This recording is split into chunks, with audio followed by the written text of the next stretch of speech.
Hey everyone, my name is Eric, or Astroflee, and this is my 1946 Ercoupe 415C airplane.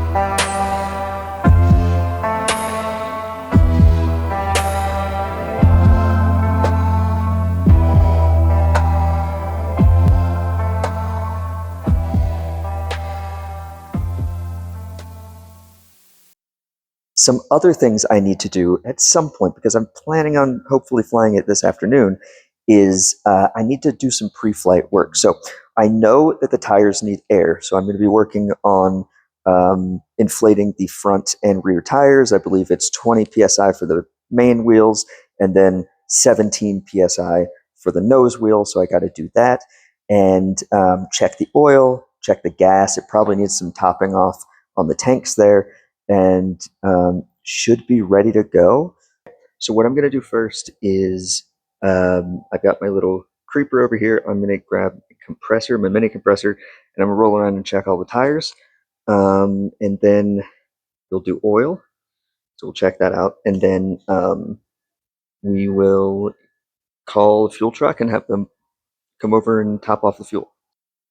One thing I am going to do is I have a handy dandy bad thing absorber known as a vacuum cleaner. And I'm going to get that and then absorb all your troubles, hopefully.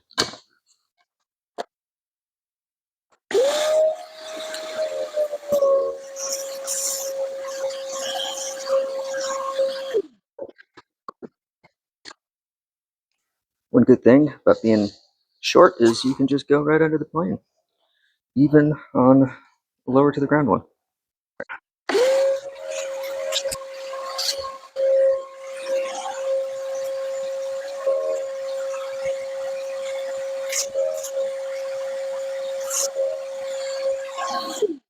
See if there's anything else I need to absorb. I don't think so. There's nothing super obvious about that. Air in tires. That is what I was doing. It's very easy to get distracted, you know?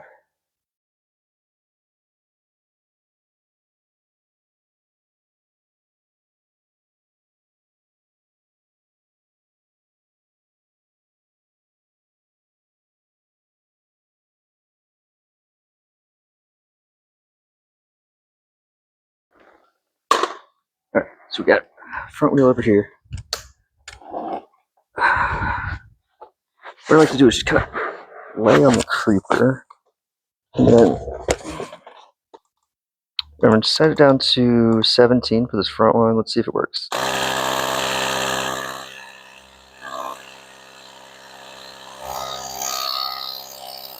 Let's go over to this wheel right here, since it's where I'm on the... Did I hurt myself? It's either grease or blood. I think it's grease. And the back tires, I'm setting to 20. They're only a few off. Perfect.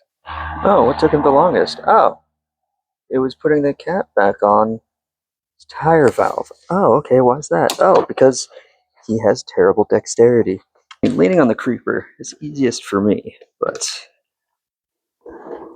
not necessarily the most comfortable. Brakes on the wheelchairs, so I'm not an idiot. And then sit down on this, and then lay on it. And I just roll under, and 11 psi. That's low. We want it at 20. That cap back on, and wiggle on out of here. Sure, I'm not gonna hit my head on anything. Get back up vertical. Oh, all right. And that is how you pump up your 3 tires. So what do you say? You want to do some oil now. It's been a while since I've opened this up, so I've got my weird thing absorber at the ready as needed. I've got my oil here. I've got a little oilcloth. I've got this clamp that I'm going to try to use to hold the cowl up once I get it up. Either that, or I'm just going to be bouncing on my head because that's what the cool kids do. And oh yeah, I've got my little Snoopy screwdriver thing to help open up these little Zeus screws. So let's do it. Cool. All right.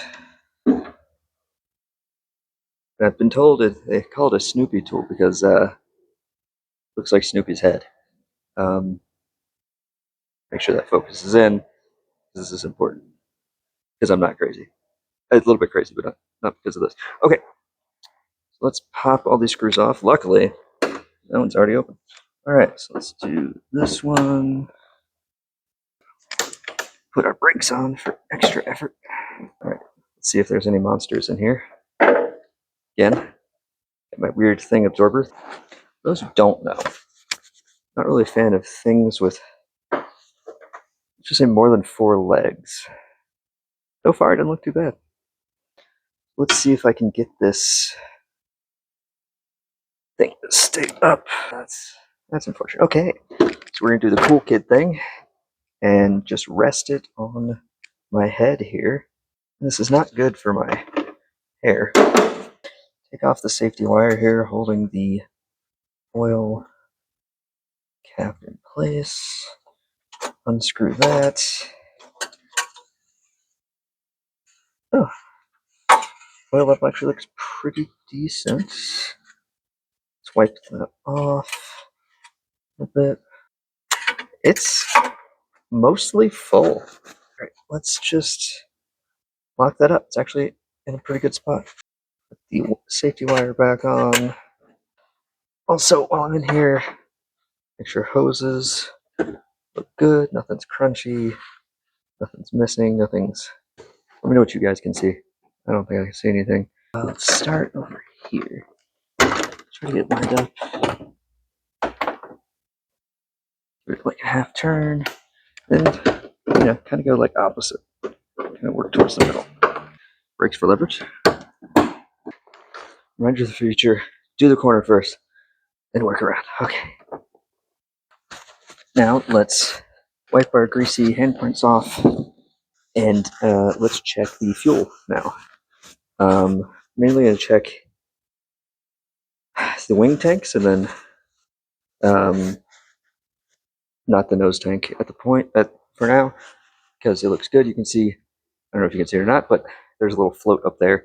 That is my fuel gauge. It is a little cork tied to a float, and so it goes up and down based on the amount of fuel left in the middle tank. And the way it works is the left tank feeds to the right tank, which feeds to the center tank, the header tank up here, and it's all cycled together.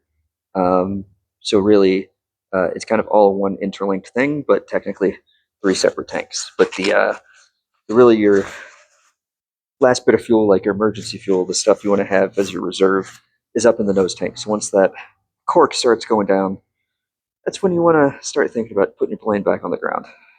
I've got a handy dandy fuel gauge that I made up. Let me go grab that. All right, so my handy dandy fuel gauge. I used it, measurements online, not super high tech. Each of the wing tanks holds 9 gallons. Put this guy in. Okay. All right. What does it say to you guys? Thinking about 3.5 gallons. Pretty low. So I'm going to do the same thing on the other side, and then we're going to call the fuel truck.